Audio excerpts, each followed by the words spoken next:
მივესალმებით ყველას, ის ჩვენს გადაცემას ნახავს.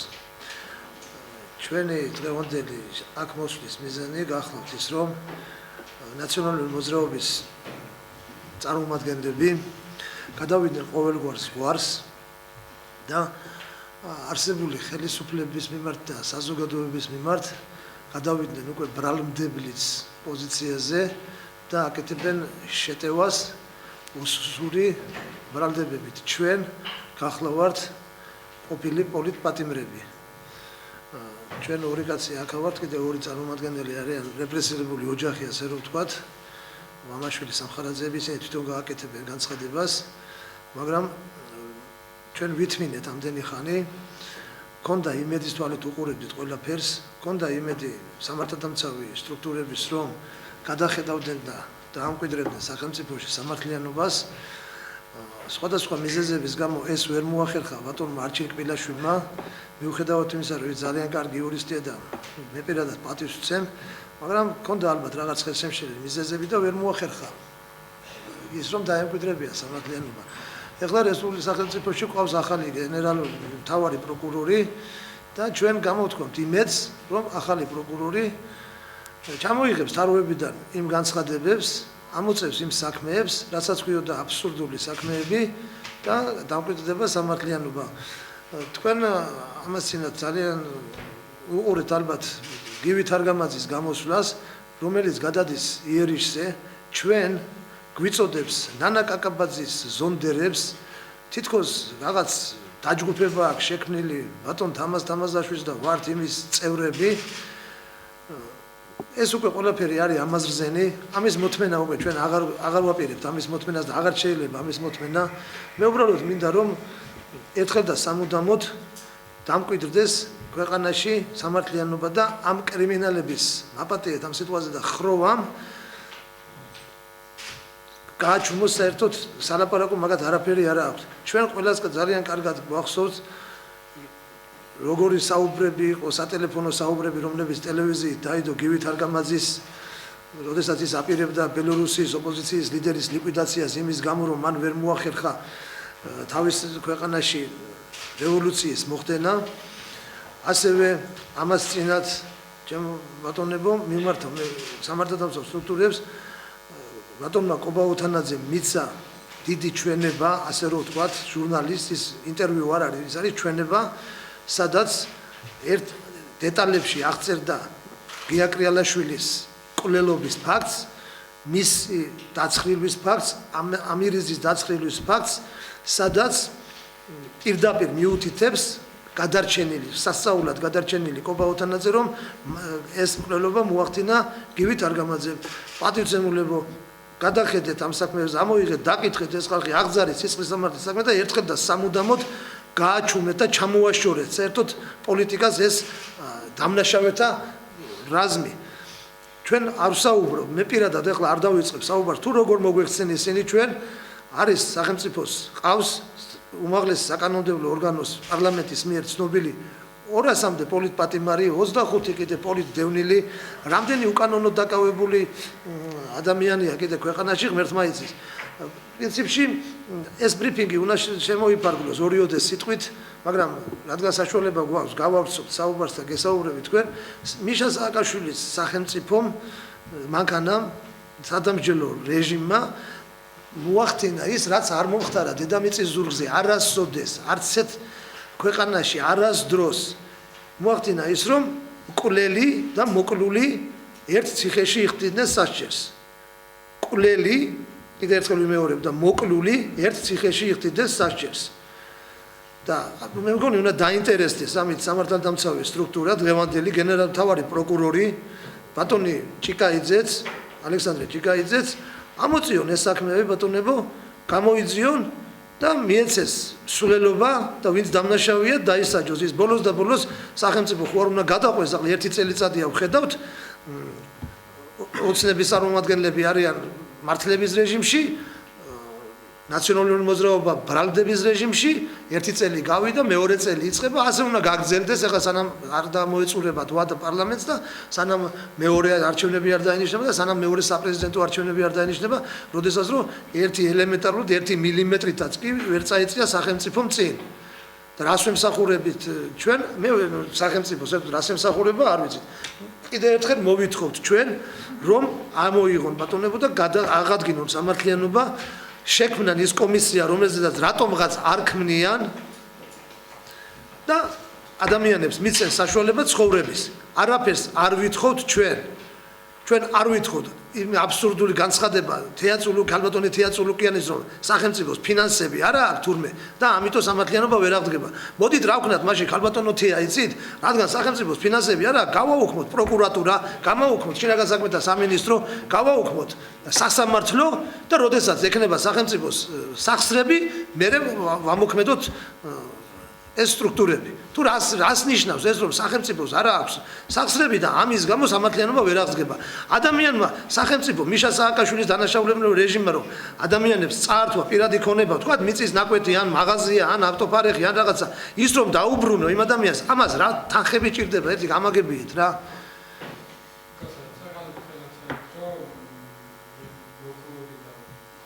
დიახ. პირდაპირ გაგებით გეუბნებით, პირდაპირ გაგებით. გვარი აღარ მახსოვს მაგ პიროვნებების იყვნენ ესეთი პიროვნებები წემსავდნენ საქონელს თუ ცხვარს და ერთი დაიკარგა, როგორც აღმოჩნდა მე რომ ცხვარი გადაუდენია სხვა საძოვრებზე და რომელიც დარჩა ეს დააკავეს. დააკავეს და გამოითქვა ვარაუდი რომ თითქოს ამან ის მოკლა და იმიტომ გაქრა ეს პიროვნება და დაიჭირეს ეს კაცი. დაიჭირეს და იმდენი აწამეს რომ აღიარა რომ კი ბატონო მოკლა და გადავაგდე მდინარე იორში და წაიღო იორმა. და დაიჭირეს შეასახლეს გდანის ციხეში მიუსაჯეს სასჯელი და ამ დროს გამოჩნდა ეს დავის სხვარი და დავის კომბლით. ეს მოხდა და მე ისიც დაიჭირეს დანაშაულის დაფარვაზე. და ორივე ისთან ერთ მოგესალმებით, მეგახლავართ დავით მეფარიშვილი, 26 მაისს დაპატიმრებული აბსურდული ბრალდებით პოლიციის წინააღმდეგობის გაწევაზე. მე დღევანდელი მთავრობის 4 სპეცნაზელის ემაზე, რომ დღესდღეობით ეს სპეცნაზელები კვლავ სამართალდამცავ სტრუქტურებში მუშაობენ. მაგრამ ყველაზე ძალიან სასაცილოა და აღმაშფოთებელია რომ გამოდიან დღეს და ბატონ ვანო ივანე მერაბიშვილს და უგულავას უნდათ რომ მოასხან წამებულის მანტია, რაც მართლაც არ შეიძლება პირველი კრიმინალები იყვნენ და მოდით კიდევ ბატონმა ივანე მერაბიშვილმა სასამართლოზე გაიმეორა 26 მაისს ზუსტად კვლავ რო იყოს ის ზუსტად ისე ვიმოქმედებდიო. ეს ის ხალხი არაა, ჩემო კარგებო, უკრაინაში მიტინგის დარბევა რო გაუკვირდათ. გაიხსენონ 7 ნოემბერი, გაიხსენონ 6 მაისი სამართველოსთან, გაიხსენონ 6 მაისი რკინიგზაზე, გაიხსენონ ბოლოს და ბოლოს 26 მაისი უმოწყალოდ ხოცავდნენ ხალხს და შტაბელებად გაქონდათ გვამები და ხან სახურავზე შეაგდებდნენ და ხან კიდე საათ. მოდი სანამ ესეთ განცხადებებს გააკეთებთ, ჩემო კარგებო, ცოტა დაფიქრდით. გაიხსენეთ, რაღაც გადახედეთ თქვენ გავლენ ისტორიას, თქვენ გავლენ ცხოვრებას. თქვენ არ იყავით ხალხს ქონებას რო ართმევდით ხალხს, უმოწყალოდ ცემდით, თქვენ დროს არ მიდიოდა წილების გადანაწილება, წართმევა, გამოძალვა, დაშანტაჟება, ფარული ჩანაწერები. გაიხსენეთ და ცოტა აზზე მოდით და ვინ არიან კრიმინალები, ჯერ კიდე საკითხავია. ამას ალბათ ახლო მომავალში პროკურატურა დადებს. სად არის უნდა გაიხსნას? ამათი მოყოლული არა გურამ შარაძე.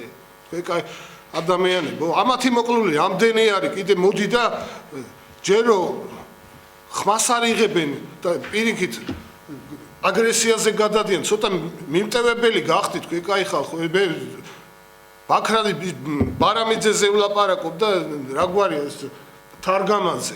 არ შეიძლება ესე. გამოდიან და სოსოს დაუწყეს ჯაჭვლიან, სიმართლე არ უთხრა სოსო, აფრასიძები ვერტალიოტით ჩახოცეს და სწორედად თქვა იმ ოპერაციის ჩატარება შეიძლება და უსისხლო და უმტკივნეულოდ, მაგრამ ამათმა ოღონდ რაღაც გაეპიარებინა და საადამიშვილი რა თქმა უნდა და თვითონ სააკაშვილმა უთო ამას მწვანეშუქი. ჩვენი მოთხოვნა სამართლიანობა უნდა აღსდგეს და ერთხელ რა თქმა უნდა და ერთხელ და სამუდამოდ არ უნდა ეს ნაძირლები წავიდნენ პოლიტიკიდან საერთოდ უკვე მობეზდათ ალბათ საჭირო რიგარეში არჩევნებიც ჩატარდეს და რა შედეგს დადებს ნაციონალური მოძრაობა ამას დავინახავთ თვალნათლად. მოგესალმებით, მოგესალმებით ტელემაყურებელს, მსმენელს, ყველას. წინა გამოსვლელებს ვერთდები პოლიტპატიმარი ვარ, მე ზადა სამხარაძე, 26 მაისის მონაწილე, ასევე ჩემი შვილიც. დაისვა კითხვები რა არის თქვენი წინადადები, არ გამეორდები ახლა რომ ჩემი მეგობრების სიტყვებს აღარ გამეორებ.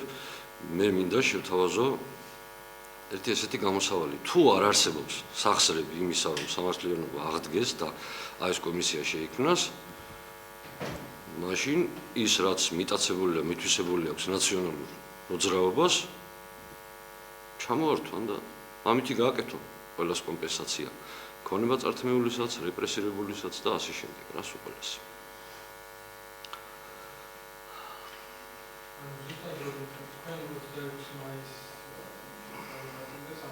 არა, მე არა, ნუ პრინციპში აყვანით თუ ორივე ერთად აგვიყვანეს, ოღონდ ცალ-ცალკე სხვადასხვა ადგილებში. კი, კადრები არის, კადრებში არის ნიკუშას ნაცემის სახელს, ობიექტივმა დაყარა მაშინ ეს სურათები, არის ინტერნეტში ეს სურათიც.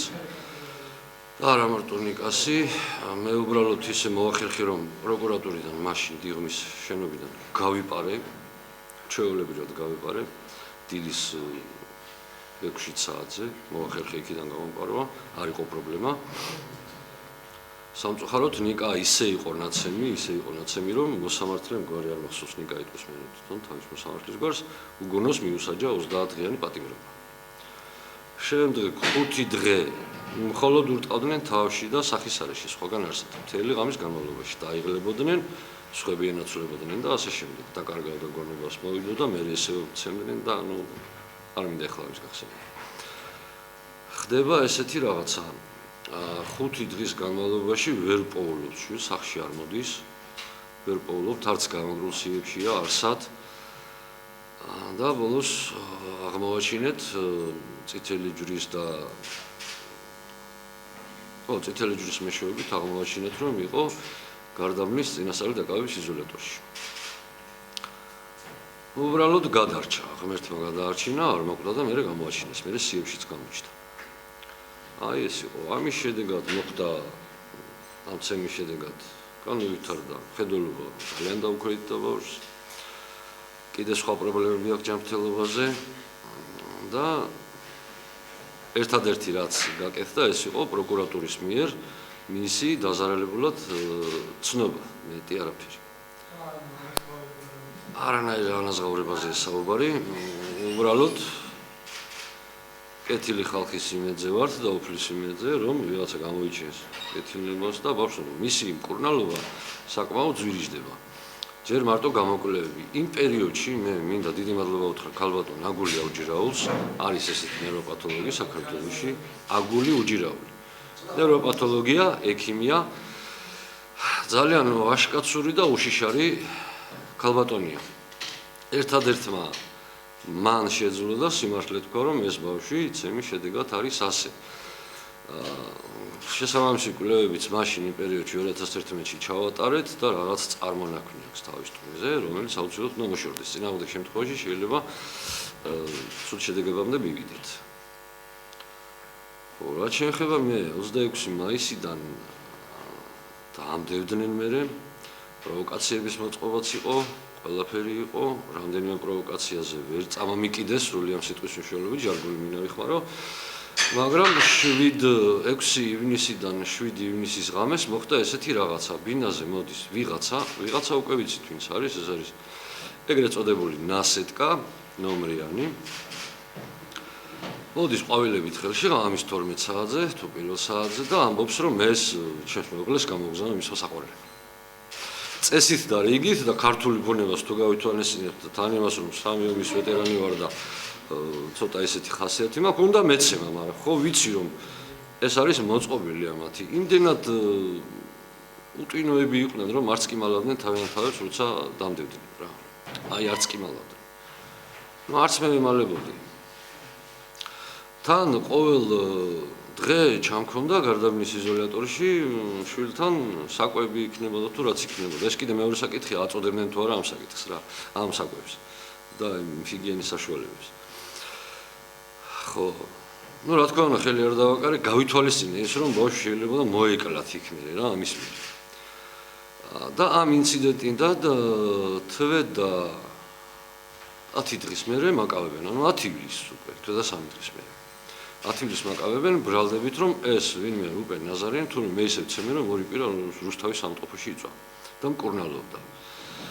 რა თქმა უნდა, ექსპერტიზა ჩატარდა 9 ივლის, მე დამაკავეს 10 ივლის. ანუ თვენახევრის მერე ჩაუტარეს ამას ექსპერტიზა, ხო? აი ეს ყველაფერი ძალიან კარგად გამოიძია ჟურნალისტური გამოძიებით ქალბატონმა ნანა ლეჟავამ, ისუსაც დიდი მადლობა მას 2012 წლის ნოემბერ-დეკემბერში და გავიდა კიდევაც ეს სიუჟეტი. და მე ასე ვიცი, რომ თუ სიუჟეტი გადის, როცა რომელიმე მხარე რომელიმეს რამეს აბრალებს, პროკურატურა უნდა დაინტერესდეს. დაინტერესდნენ, მაგრამ აღმოაჩინეს საოცარი რაღაცა. ჯერ კიდე მიშას დროს მიღებული კანონია ერთხელ გასამართლებული საქმე უკვე აღარ გადაისინჯება. და ყველაზე მთავარი რაზეც გამწარდნენ იყო ის, რომ ნიკას საქმე სტრასბურგში წავიდა. სტრასბურგში წავიდა სადღაც 6 თუ 7 ივლისს. და აი მე უკვე ალბათ დაიგეგმა ჩემი დაჭერაც რა, რომ ამაზე უარი გვეთქვა, მაგრამ უარი არ მithქვია. ნიკა საიმედოდ ყავდა გადამალული, მეც აღარაფრის შემშინებია და არც არაფერზე და არც არასდროს უკან არ დამიხევია. ანუ იმ ჩვენებებზე რაც სინამდვილეში აინტერესებდათ, იმათ ვერანაირი პასუხი ვერ მიიღეს.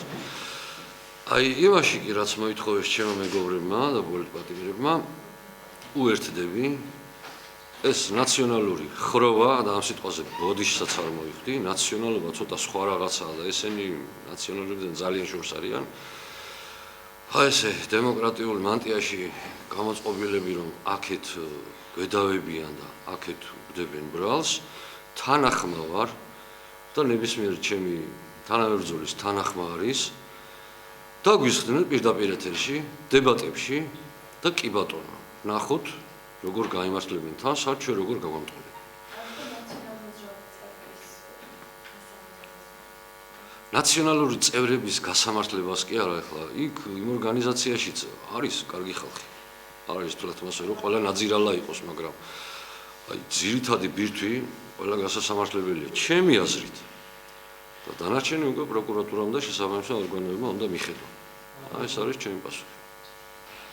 მოგესალმებით პირველ რიგში, მე გახლავართ ნიკა სამხარაძე, 26 მაისს დაზარალებული, დაკავებული, მართლომეს ღამეს ასე ვთქვათ. 26 მაისს ესეთი რაღაცა ძალიან საშინელი რაღაცა მოხდა რა. ეხლა მე როგორც და რასაც ჩემი თვალით უყურე, ეს არანაირ დარბევას არ შეესაბამებოდა, დარბევა არის უბრალოდ როგორც მე ვიცი და რაც ოდნითაც მე ამ თემას განვიხილავ, დარბევა არის უბრალოდ კალენდორის გაკეთება და ხალხის გაყრა იქიდან. ამათმა გამიზნულად ჩაატარეს სადამსჯელო ოპერაცია, სადაც დიუმის განყოფილებაში, თავარ ქალაქის სამმართველოში, ჩემი თვალით ნახე, ანუ სანამ გონი დავკარგე ამ ცემის შედეგად იატაკზე, სადაც ეს ამდენი ხალხი ეყარა, სისხლის გუბეები იდგაზე და აი ამის მერე ეს ჩვენი ახალი მთავრობა იმას საუბრობს, რომ სამართლიანობის აღდგენის კომისიის შექმნა არ შეიძლება და ვერ ხერხდება. აქ მხოლოდ და მხოლოდ ფინანსურ ხარეზე არ არის საუბარი. აქ და პრინციპში ისიც აღარ ჭირდებათ უკვე, რომ ან მტკიცებულება და ძმეების კითხვა. ეგ უკვე პირდაპირ მტკიცებულებაა, ყველას აქვს ეს კადრები დაჟები ობიექტივშიც გამოჩნდა, გადაღებული, დაყარეს ობიექტივის ჟურნალისტებმა. ეს ყველას აქვს უკვე და ყველა მიცის, მაგრამ რატომ იკავებენ თავს? აი ჩემამდე ვერ დადის, უბრალოდ სწორად მიმაჩნია, რომ ეს მერაბიშვილები, უგულავები და ესე შემდეგ ნაციონალური მოძრაობის თავკაცები უნდა იყვნენ აუცილებლად ციხეში. მაგათ აღარ აქვთ მორალური უფლება არ აქვთ, უბრალოდ ქართველი ერსაყინებენ ამით შეურაცხყოფას, რომ კიდე გამოდიან და რაღაც ზედმეტეს ლაპარაკობენ იქ. არანაირად არ შეიძლება მაგათი ასე პარპაში რა. მე მიმაჩნია ქართველი ერის შეურაცხყოფად მაგათი ასე პარპაში. რაც შეეხება 26 მაისამდე კიდევ რუსთავში ჩვენ ჩავატარეთ ერთ-ერთი პოლიციის უფროსი იყო, ერთ-ერთი განყოფილების უფროსი ვალერი დუღაშვილი, ყველაზე უბინძურესი თანამშრომელი და უბინძურესი ადამიანი, რომელიც აი რუსთავში რაც კი პოლიტპატიმრები არიან და ვინც კი პოლიტიკურად აქტიური იყო ნაციონალების პერიოდში, სულ ესკერავდა, მოგეთ ესე ვთქვათ, მათ საქმეებს. ზოგს იარაღს პოულობდა, ზოგს რას და მის სახლთან მოვაწყვეთ აქცია. ამ ხილეჯალათი, ესეთი სახელწოდებით. ამის მერე ის აქცია დაგვარბიეს 12 20-კაციდან 12 კაცი დაგვიჭირეს, სულ ახალგაზრდები. 400 ლარიან ჯარიმები ზოგს და ზოგს 30-30-იანი პატიმრობები მიუსაჯეს და ამის მერე დაიწყეს უკვე დევნა, სულ ყველასი გამძაფრებული. 26 მაისამდე და 26-ში კი დაგვიჭირეს სულ ყველანი თითქმის. შემდეგაც არ ჭირდებოდნენ უკვე მამა დაჭერილი იყო და ისევ მედამდევდნენ დასაჭერად. ანუ რა ესე ქუჩაში ფეხით ვერ გამოხვიდოდი რა, ანუ მარტო თუ არ გახლდა 1 3 4 ადამიანი ხალბატონი გვერდზე ან ბავშვები და მარტო გადადგავდი ფეხს ჩაგეთვალა რომ დაჭერილი იყავი უკვე რა, ეგეთი ვარიანტი. აი იმის მერე კიდე მართლა სირცხვილია რომ ნაცები ამდენ ხმას იღებენ რა, ამ ხელაზე, ამ ხელე რაღაცას კადრულობენ. აუცილებელია მათი დაჭერა რა. და პასუხისგება რა. მათი მხრიდან და რაც შეეხება სამართლიანობის კომისიის აღდგენას აუცილებლად მოვითხოვ ამასაც რა. იმიტომ რომ ეს აუცილებელია უბრალოდ ფინანსურს ნუ შევეხებით, მოდი მთავარი ეგ არაა, ერთი ის მაინც იქნება რომ შენი სიმართლე გეწოდინება. მე კი ვიცი ჩემი სიმართლე, ჩემი ახლობლებმა კი იციან, მაგრამ ქვეყანამ უნდა დაინახოს ეს ყველაფერი. ქვეყანაშიც ისეთი ეხლა რო ურთიერთობა მაქვს ხალხთან, ასე თუ ისე არ ინტერესდებიან უკვე ერთი მუხტი იყო მაშინ ოქტომბერში, როდესაც ოცნებამ გაიმარჯვა არჩევნებში და იმის მერე ისე ასე მიუშვეს. ესე არ შეიძლება. პირიქით ახალგაზრდობასაც მინდა მოუწოდო რომ ცოტა დააკვირდნენ სიტუაციებს ქვეყანაში და ხმა მოიღონ, თორე მათი იქნება ეს ქვეყანა და მათ უნდა იცხოვრონ ამ ქვეყანაში და მათ შეეხებათ მერე უკვე უშუალოდ რა. ეს ყველაფერი. ამიტომ არ შეიძლება ეს ხელის მიშვება და ყურადღების არ მიქცევა. კი, ბევრი იტყვის ჩემი საქმე არაა, მაგრამ ასე არაა, იმიტომ რომ ყველას შეეხება ეს საკითხი. საქართველოს ისეთი პატარა ქვეყანა.